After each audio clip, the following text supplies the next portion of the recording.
बिस्मिल्लाहिर्रहमानिर्रहीम अस्सलामुअलैकुम दोस्तों, आज बांग्लादेश के खिलाफ साउथ अफ्रीका ने शानदार कामयाबी हासिल की। इसके साथ ही ताज़ा तरीन पॉइंट टेबल की सूरत भी सामने आ गई है। क्या पाकिस्तान के लिए अब आगे जाना आसान हो गया? ताज़ा तरीन पॉइंट टेबल की सूरत क्या है, आज की इस मुख्तसर वीडियो में आप यही जान सकोगे।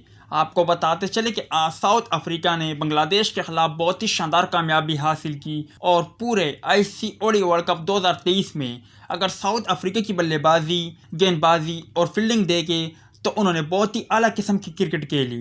सिर्फ नीदरलैंड के ख़िलाफ़ उन्होंने नाकामी हासिल की और नीदरलैंड के ख़िलाफ़ वो बुझे बुझे नज़र आए, मगर उसके बाद साउथ अफ्रीका ने तमाम टीमों के ख़िलाफ़ जानदार क्रिकेट खेली, बहुत ही आला किस्म की क्रिकेट खेली। सही मायनों में वो तारीफ़ के हकदार है। और यूँ बांग्लादेश के ख़िलाफ़ कामयाबी हासिल करने के बाद ताज़ा तरीन पॉइंट टेबल की सूरत कुछ इस तरह है। इंडिया की टीम टॉप पर मौजूद है, साउथ अफ्रीका दूसरे नंबर पर आ गया, न्यूजीलैंड की टीम तीसरे, ऑस्ट्रेलिया की टीम चौथे, जबकि पाकिस्तान की टीम 5वें नंबर पर मौजूद है। जबकि पाकिस्तान के पास अब भी इम्कान है कि आने वाले तमाम मैचों में पाकिस्तान टीम कामयाबी हासिल करे और ऑस्ट्रेलिया को जितनी ज़्यादा शिकस्त हो तो पाकिस्तान सेमीफाइनल में शामिल हो सकता है।